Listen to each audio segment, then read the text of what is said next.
Of course, it's lovely to see you all again.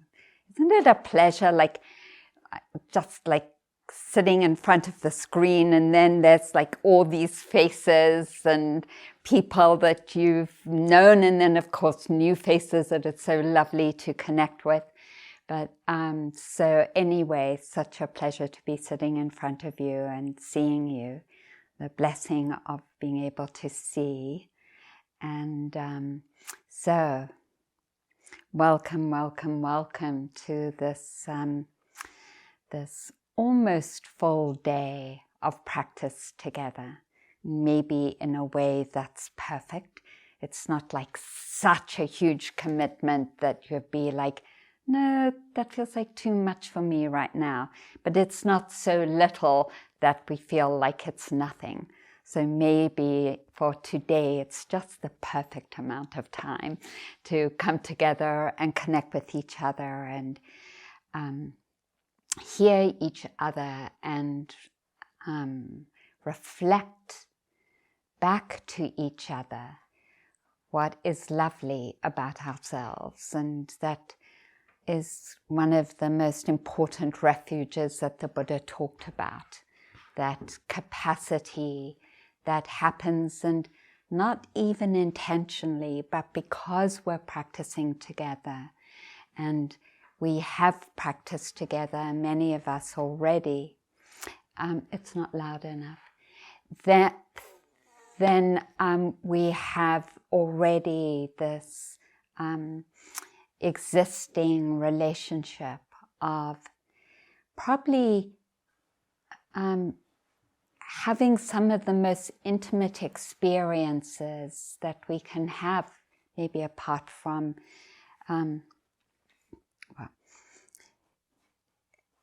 is going so deeply inside of ourselves at the same time that we're doing it together.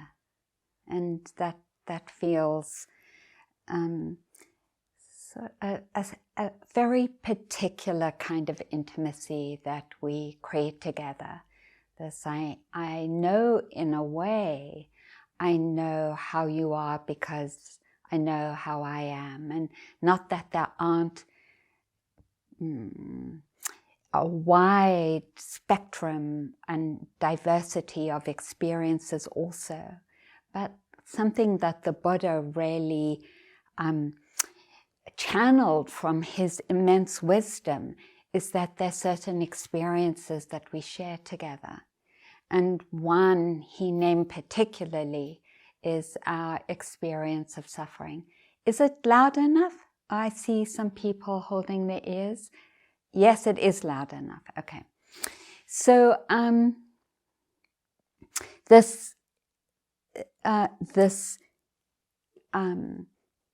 communality of experience of suffering, and then we have some in our Sangha, some of the particular experiences of that, of what it means to be in a targeted community, as queer, as woman, as trans, as non-binary, as biracial, as people of color, as Jews, as those who aren't granted citizenship, those who are deported, those who live with the fear of deportation, those of us who don't have enough money to live comfortably. So all of those particular experiences. And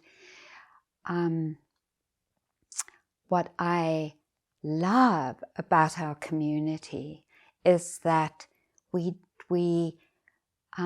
both acknowledge the communality of suffering and of our commitment to end it, and we don't bypass the particularity of the conditions that bring about that suffering. And I just thought about that the other day, because on my toilet are a list of magazines, and one of those magazines is Lion's Roar. And about a year ago, Lion's Roar emailed me and said, would I write a piece about myself and the Dhamma I teach? And I did, and of course it included the nature of oppression, and that liberation isn't just about personal liberation, but about the liberation of all of those who are disenfranchised. And it was very lovingly communicated. So they said, well, they would send me the magazine when they found a general theme in the magazine that aligned with what I was saying. But in the last year, I guess they never did, because I got a magazine that didn't have the interview that I had. And so I wanted to name something that feels very important to me about that, because one of the themes of today is renunciation. And it's easy to enter into the practice of renunciation without being careful to acknowledge the places where there has been wounding from the targeting, from the lack of respect and reflection that we have experienced as a community and as individuals. And that this movement towards renunciation, which is so beautiful because it's a movement towards freedom and a letting go of ownership and clinging, necessarily needs to be based on love. Otherwise, it's just harmful. And it needs to be based on an acknowledgement and a growing inner reflection of what is beautiful about ourselves, particularly that particular combination of generosity, love, caring, wisdom, and the particular places of struggle. And that needs to be honored. It's not just a general whitewash of, okay, love yourself. It's really particular to what's happening in the moment. And last night I talked about triggers, and that where we're triggered is the particular place where love is needed. Or where we could say that the outer expression that leads us to this inner path of love is where we find ourselves tight in judgment, aversion, or clinging and compulsive behavior, or any harming, however subtle. So that it's, we don't come in, or at least I'm inviting us not to come in with, oh, I'm in aversion or I'm in hatred, I need to relinquish that. No. That opening to allow the letting go, it can only happen in love.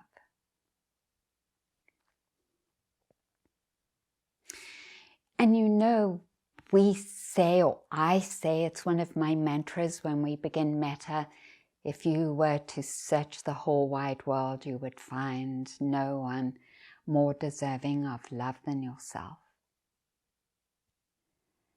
But in each moment, there is never any condition that excludes love. As a teaching, the condition that excludes love are the places where we're triggered and wounded. And so it's those very places that ask for our presence and acknowledgement and recognition and love. And that we know isn't by willpower. It's not like we can say, okay, you have to love yourself, because that's ridiculous. It is connecting with the wish to heal. And over again, and I don't know if this is true for you, that I find myself entangled in the tangle, and that's my refuge. Do I want to? I'm caught, and do I want to heal? Do I want to open to love?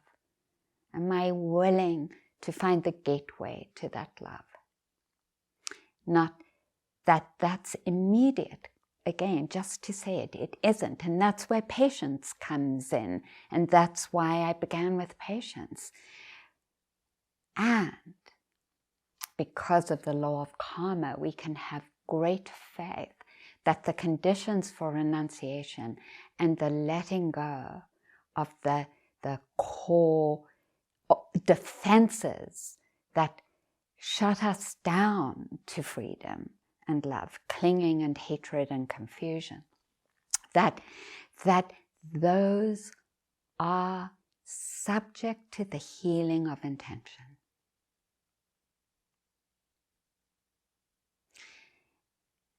If the intention is wholesome, it's not repressing, it's not glossing over, it's not whitewashing, it's not wanting to get somewhere quickly, it's not Dhamma at instant stop, go and shop, stop and shop, whatever those supermarkets are called. Or, the ones in the gas station, whatever they called, quick supermarket, quick stop, quick stop. Not a quick stop. And because there's no power in a quick stop, because it's being moved out of wanting and not wanting. But there is deep and infinite power the Buddha talked about in the intention that comes from any of the wholesome energies. May I learn to see myself, to acknowledge myself in ways that I crave other people do, but I haven't been able to do it for myself. May I. May I turn towards these places that are still entangled with forgiveness and love, with patience. Because that is the beginning of renunciation. Not that, oh, I'm not a good enough practitioner. Look, I've been practicing for 70 years and I'm still in this deeply reactive place. No. That saying, that sentence, when it's held in love, is the acknowledgement of how deeply rooted the defenses and the wounding are, and how many moments are invitations for that healing.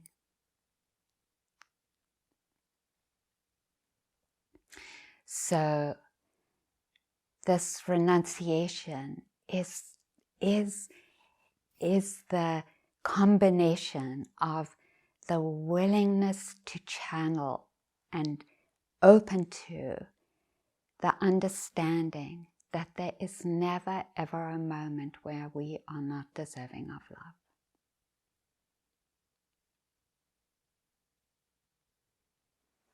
Love for ourselves, love for our wounded places, our hurting, our tangles. And in this willingness, and this is the invitation to take our refuge together as a community, in this willingness to take this refuge, we understand there is a whole path. That means walking on a whole path. It's not instant, it's the beginning. And we are in a double helix, right? Of that never ends, of turning towards these places, working, opening, relaxing, finding the balance, healing, and then something else, because conditions are changing all the time, gets triggered and touched. And sometimes it feels like, oh my God, I've been practicing all this time. How come I'm in this place? And it's like, oh, this is an acknowledgement of why there's the story. Because the scholars, the early Buddhist scholars say it's a story. But the story is beautiful and it has taken root so much because it acknowledges that the Buddha spent eons practicing to come to be a Buddha, and that there are these stories of all these lifetimes that he lived. So some of the early scholars say they don't think that's true, that's a story that happened later. But we understand why, because we're acknowledging how deeply rooted those energies are. And of course, we find ourselves coming back in circles over and over again to meet these places. And it's true. We wouldn't be able to do it without each other. Except they say, if you're a Buddha. And he went to an extreme, we could say, of uncaring by hurting his body in his lifetime. He fasted almost until death. So that is not a relationship of love. He finally got the suffering of that and realized that it wasn't the path to kill himself from starvation and flagellation.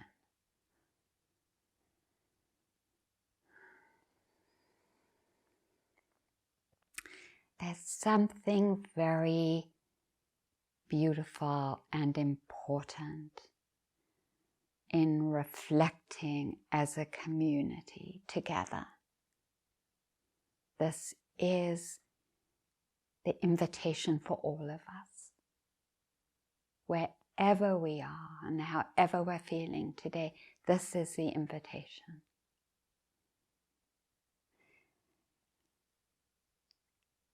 And if there's any place that feels resistant in this moment, we can forgive ourselves that resistance, because that's exactly what we're talking about. That's fine. If I'm resistant right now, that isn't how I want to phrase this intention. I want to find another way, another gateway, maybe just to be with resistance.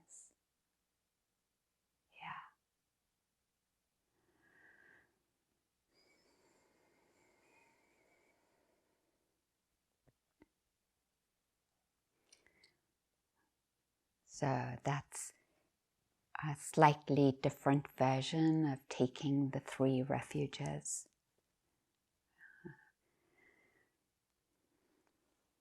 So I'll ring the bell for that.